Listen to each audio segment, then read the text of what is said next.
Hello everyone. Today we are going to start the topic on profit and loss. This is basically such type of topics are considered in commercial mathematics and in also competitive exams. So मैं कुछ आज formula discuss करूंगा जो competitive exams में भी बहुत useful है और कमर्शियल मैथमेटिक्स में बहुत सारे टॉपिक्स हैं जिसमें प्रॉफिट एंड लॉस के ऊपर प्रॉब्लम आता है। तो थोड़ा सा आज हम जनरल फार्मूला डिस्कस करने वाले हैं इस वीडियो में। तो सबसे पहले हम कुछ कॉन्सेप्ट की बात करेंगे, जैसे कॉस्ट प्राइस।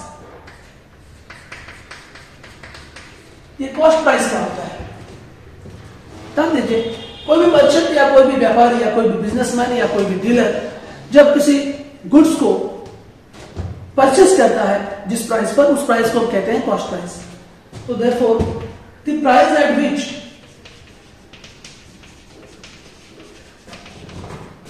मर्चेंट और dealer purchase the goods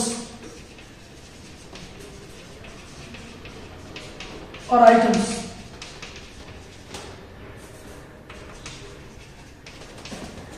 is called as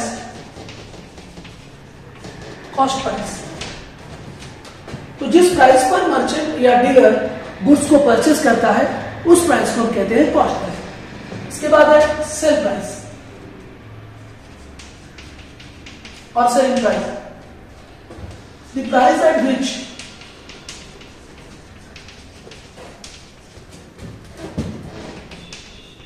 item is sold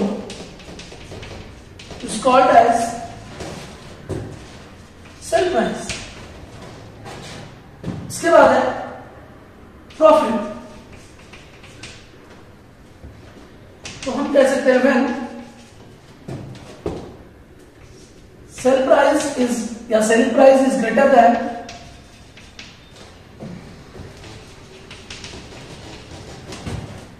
cost price, it is called profit. जब सेल प्राइस कॉस्ट प्राइस से ज्यादा होगी, तो when selling price is greater than cost price, then it is considered as profit. तो इसे हम क्या कहेंगे? प्रॉफिट कहेंगे। तो लॉस किसको कहेंगे भाई? सिंपल, जब सेल प्राइस से कॉस्ट प्राइस ज्यादा होगी तो मर्चेंट को क्या होगा? लॉस होगा। तो ये नॉर्मल बेसिकली एक कंसेप्ट है। अब हम थोड़ा सा फार्मूले को डिस्कस करेंगे। तो हम फार्मूले पे आते हैं। तो देखिए, आप फार्मूला डिस्कस करेंगे अभी। तो अब हम डिस्कस करने वाले हैं कुछ बेसिक फार्मूले। तो फार्मूले जैसे नंबर 1 प्रॉफिट। तो सेलिंग प्राइस में से कॉस्ट प्राइस माइनस करने पर क्या होगा? प्रॉफिट होगा। इसके अंदर कंडीशन होगी selling price is greater than cost price. इसी में हम फार्मूला बना सकते हैं, जैसे सेलिंग प्राइस के लिए क्या होगा? हम कह सकते हैं कैसे? Cost price is equal to selling price minus profit. अगर हम सेलिंग प्राइस में से प्रॉफिट माइनस कर रहे हैं तो हमें क्या मिल जाएगा? कॉस्ट प्राइस मिल जाएगा। सिमिलरली हमें अगर सिंपली खाली सेलिंग प्राइस निकालना हो तो प्रॉफिट या cost price plus profit. Cost price में अगर हम प्रॉफिट ऐड करते हैं तो हमें सेलिंग प्राइस मिल जाएगा। इससे हमारे 3 फार्मूले तैयार हो जाते हैं। तो ये एक टाइप का ए। जैसे और हम निकाले अगर हम जैसे लॉस के लिए, तो loss equal to cost price minus selling price. तो इसका मतलब एक और फार्मूला ऐसे बनेगा, जैसे कि हमने ये क्या? Cost price is equal to selling price plus loss. Selling price selling price plus loss अगर ऐड करेंगे तो हमें कॉस्ट प्राइस मिल जाएगा। नेक्स्ट, इसके अंदर हम एक और तैयार कर सकते हैं क्या? सेलिंग प्राइस के लिए सेलिंग प्राइस इक्वल होता है कॉस्ट प्राइस में से हम लॉस माइनस कर दें।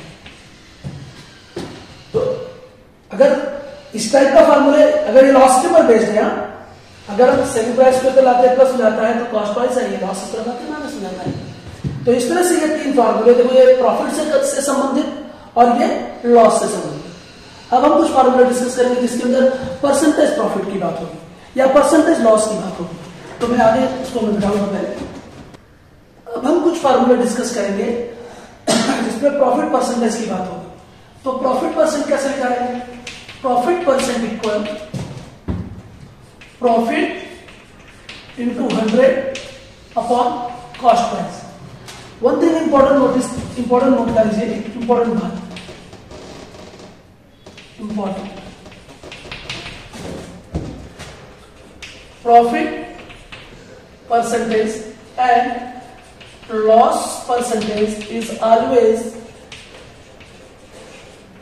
calculated on cost price। ये याद रखना आपको। तो ये प्रॉफिट परसेंट इक्वल क्या होगा? Profit into 100 upon cost price. Similarly loss percentage equal क्या होगा? Loss into 100 upon cost price. तो ये तो हो गया आपका प्रॉफिट परसेंट निकालने का और लॉस परसेंट निकालने का। Now next one, when profit percent and loss percent is given in the problem, is given in the problem. बहुत बार आपको प्रॉफिट एंड लॉस परसेंटेज दिया रहता है प्रॉब्लम में, तो उस वक्त सेलिंग प्राइस या कॉस्ट प्राइस कैसे निकले?